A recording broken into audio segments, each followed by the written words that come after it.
wabarakatuh. Good morning, everyone. Welcome to my class, and thank you for having me here.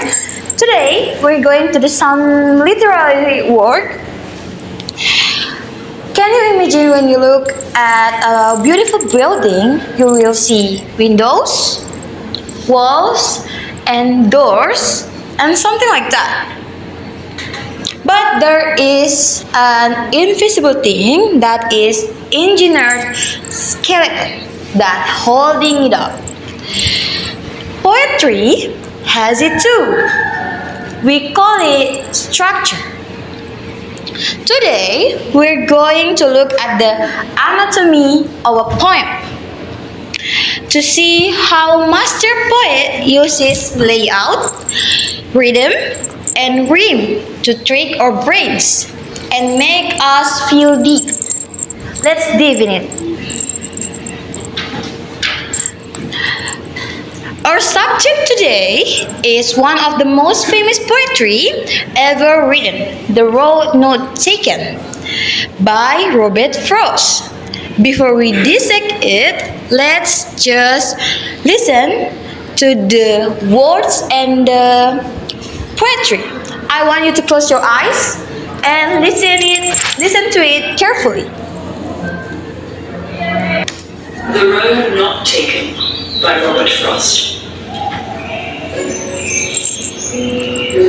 Two roads diverged in the yellow wood.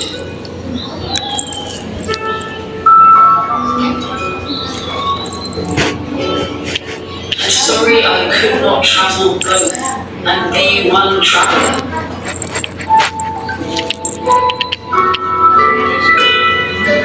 Long I stood and looked down one as far as I could to where it bent in the undergrowth. Then took the other, as just as fair, and having perhaps the better claim, because it was grassy and wanted wear. Though as for that, the passing there had worn them really about the same. So what do we actually mean by structure? Think of the poem as having two distinct systems. One is the external structure. This is the physical structure. It's what the poem looks like, what it sounds like. And the second one, is the internal structure. This is how the meaning changes. If I should ever come back.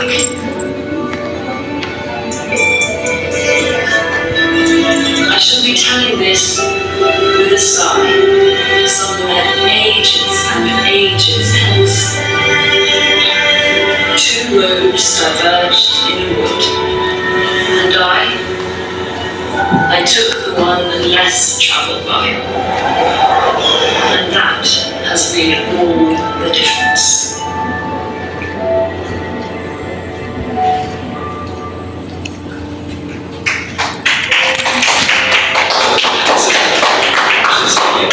Check out the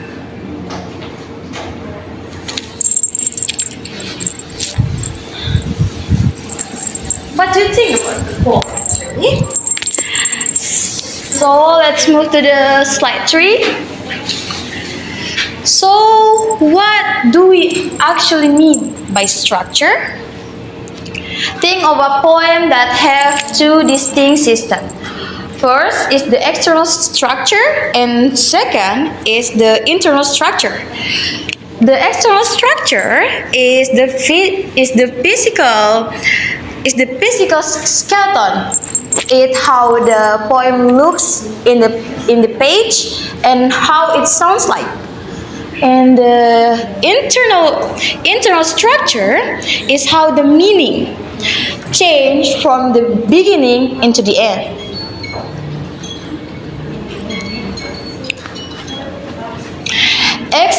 The first one is the external structure. Look at these numbers on the board. This is first blueprint. First, the poem is broken into four distinct chunks. In essay, we call it paragraph, but in poetry, we call it stanza. If you count the line, if you count the line inside each individual stanza, you get exactly 5 lines. A five line stanza has a technical name, quintine. Multiply 4 stanzas with 5 lines, and you get a total for 20 lines. This is perfectly symmetrical. Frost is using a strict metric system here to give the reader a sense of stability and pacing as they walk through his work. We move to the intro structure. The intro structure in stanza 1 is the conflict. Stanza 2 is the secession. Stanza 3 is the reality check. And the stanza 4 is the reflection.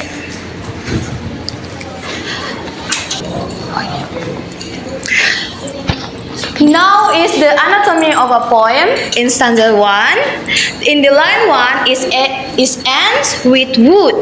Let's label it as A. Line 2 ends with boat. Does that rhyme with the wood? No. So let's just label it as B. Line 3 ends with wood in stood. That rhyme with wood.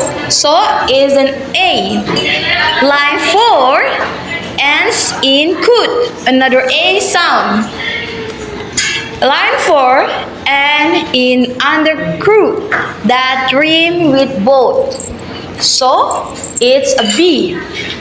Look at the patterns.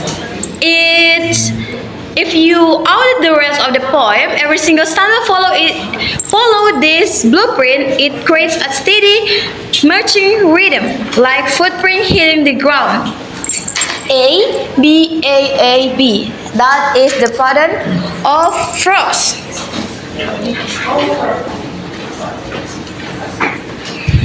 This brings us what I call the master stroke of the poem.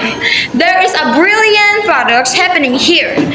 The theme of the poem is about the anxiety of choice, the chaotic, messy human experience of making a life-altering decision where you can see the future. Yeah, look at the layout. It is incredible.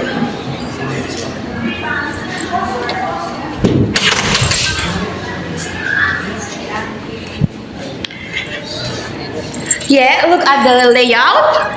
It is incredibly neat, and perfectly organized.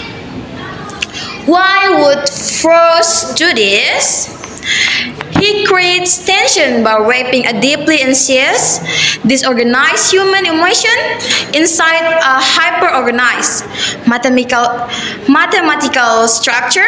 It shows our human desire to make our messy lives look orderly.